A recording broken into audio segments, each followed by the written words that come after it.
Now on Denver 7 News at 7 a.m. on Local 3, a sign the pandemic is entering a new phase. Mass vaccination sites are closing around the state. Why officials say it's time. Also, with gas prices taking a bigger bite out of our budgets these days, President Biden will announce an emergency release of oil to reduce the cost to fill up.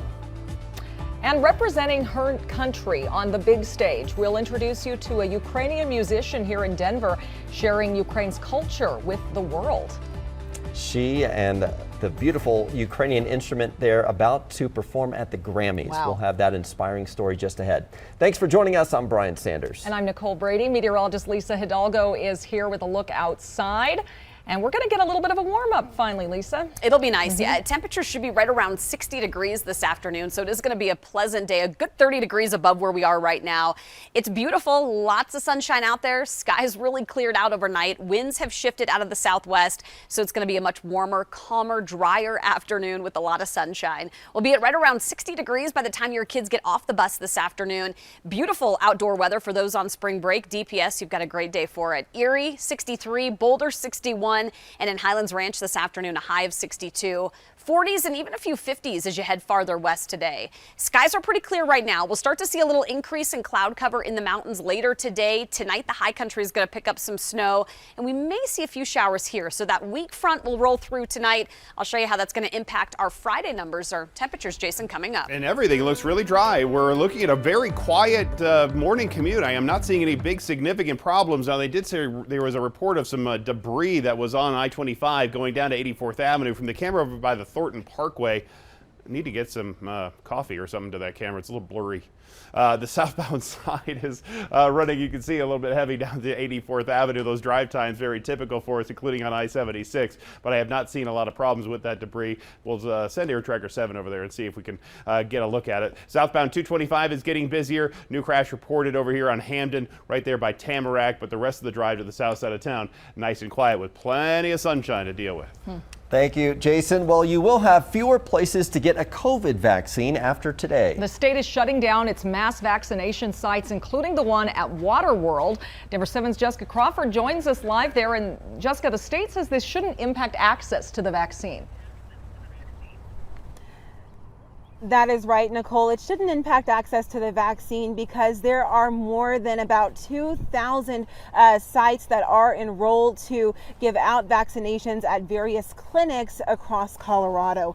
So many sites, including Dick's Sporting Goods Park and Waterworld, where I am right now, were some of the first to provide relief to thousands at the height of the pandemic as far as giving out these vaccinations. Well, today, both locations, as well as several other large COVID-19 vaccination sites, will be shutting down. The state health department says that this is a part of the governor's roadmap to moving forward. The Tri-County Health Department has many state-run sites in its area and says that it's seen a big decrease in people using them. If needed, the state says that it could have all large vaccination sites back online within about a month. The state health department says close to 2,000 vaccine clinics are still enrolled in the vaccination program. Community testing sites will remain open for the next couple of months across the state, as well as the state's vaccine buses. We're in a point of the pandemic where we're looking at how to bridge both, we haven't reached that endemic phase quite yet, but we are also looking at how to recover within our communities and how to live our lives with, COVID-19 as part of our daily lives. And again, months ago, many people were using vaccination sites like the one that you see here. In fact, more than 80% of eligible Coloradans have received at least one dose of the COVID vaccine. Live from Federal Heights, I'm Jessica Crawford, Denver 7. Thank you, Jessica. When the pandemic eventually does end, it could throw a wrench into our nation's healthcare system. Emergency measures making healthcare more generous and flexible and technologically advanced could be winding down as soon as this summer. An estimated 15 million Medicaid recipients could be forced to find new sources of coverage.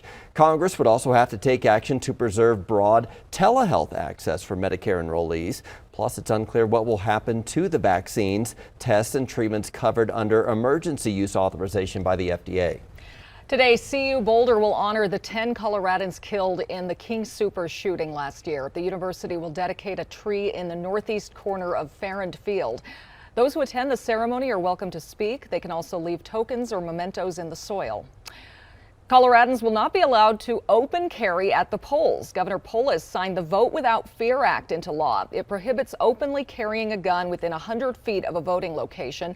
The only exception is if your own property falls within that buffer. Breaking the law is a misdemeanor. A first offense, you could face a fine of up to $250 and up to 120 days in jail. President Biden is set to release 1 million barrels per day from our nation's oil reserve to control surging energy and gas prices. We will stream his announcement at 11:30 our time on the Denver 7 Plus app. Right now, AAA says Colorado's average gas price is just below $4 a gallon. It is well below the national average of $4.22 a gallon. So the war in Ukraine is partially driving up the prices at the gas pump. Ukraine is reporting intense shelling all over the country today, despite Russia's promises to cut back combat operations. The Pentagon says less than 20% of Russian troops that were around the capital city of Kyiv are moving away and rather likely just repositioning. The White House believes Vladimir Putin, though, is being misinformed by military commanders who are too afraid to tell him the truth about what's happening on the ground. Meanwhile, President Biden pledged another $500 million in aid to Ukraine during a call with President Zelensky. President Biden has said the war will also create food shortages because Russia and Ukraine are among the largest producers of wheat in the world. So we wanted to know if it's a window of opportunity for Colorado farmers. Denver 7's Veronica Acosta found out they are already dealing with a lot here in Colorado.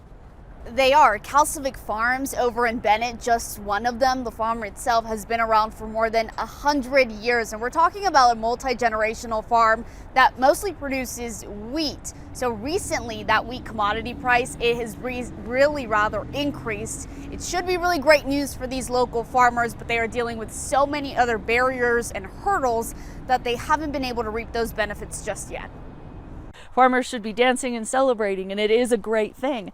And we want to spin that as a wonderful thing that's happening at the expense of someone else. But along with that increase, we've also seen previous to this market increase, fertilizer costs going up by 400%, if you can get it. Price of fuel, we've all seen that at the fuel stations, right? When we're filling up, that's hitting our situation as well. And Danelle said it there, fertilizer prices, those have skyrocketed. Fuel, also very expensive. Both of those things, as you can imagine, are essential on farms. The fertilizer needed to grow the wheat, the fuel needed for those semis and those tractors. And then there's something else. Even though wheat prices are at that all-time high, the Calcivics, they don't have any wheat to sell right now, and that's because of the time of the year that it is. They plan their crop around September. They allow it to grow over the winter, and then they go ahead and harvest it in July. Then there's also the lack of moisture. That means less bushels of wheat, which means smaller paychecks for those farmers. The Calcivics say they still don't know what the impact of that higher wheat commodity price will be because they are paying so much for things like fertilizer and fuel. But despite those increasing prices, they say they don't plan on leaving their farm behind. Like I mentioned, this is a farm that's been around for decades, and they're going to keep it around for longer. In Denver, I'm Veronica Acosta, Denver 7. Don't always know how they do it, but they do. Thank you, Veronica. As Ukraine's forces fend off Russian invaders, Ukrainians here in the U.S. are feeling a new responsibility. That's right. Denver 7's Danny New met with a local musician who is using Ukraine's national instrument to teach Americans about Ukrainian culture and history. Maybe you haven't heard of the bandura. But when it's being played, I feel like you can hear all of its 61 strings from anywhere. When people ask me what is bandura, I say it is Ukrainian harp. This is Suzana Igladan, a Ukrainian-born musician who moved to Denver from Los Angeles during the pandemic. She says she's one of only 3 professional bandura players in the U.S. with an instrument that has a sad but powerful history in its home nation. During the Second War, more than 300 bandura players were killed by Stalin regime. They didn't like Ukrainian culture. I think bandura became a heart of Ukraine nation. And with Ukraine now in a new war, the bandura still serves as a symbol of the country's resiliency. In fact, this Sunday, Suzana will be playing it at the Grammys, alongside John Legend in a tribute to her homeland. I feel honored to stay on stage together with Mr. Legend and represent my country. My mom, she's very talented. She made it. But of course, Susanna says it's hard to get too excited about performing with the pain that's in her heart right now. Her parents have fled Ukraine to Bulgaria, and her brothers and their families are still in their war-torn homeland. It was morning here and I called my mom and I heard her voice was very sad. Susanna, it's a war here. At the age of 24, I became the youngest Ukrainian female who became honor worker of Ukrainian culture. To try and help her country, Susanna turned to her rare talent and has started organizing concerts where she can play and sing. Oh yeah, she also sings opera. And with these concerts, they are firstly to raise funds for Ukraine, but also to protect something so often under target from dictators, its tradition. I was listening to Mr. Putin, and he was saying that Ukraine never had its own culture. I stand for my country. I will take bandura, I will play and sing, showing the world we have Ukrainian culture. Danny New, Denver 7. The Grammys are Sunday night. A new housing report shows Denver is again one of the hottest markets in the country. What's driving price increases faster than usual? Also, new dramatic video shows the lengths local deputies went to rescuing dogs from a fire.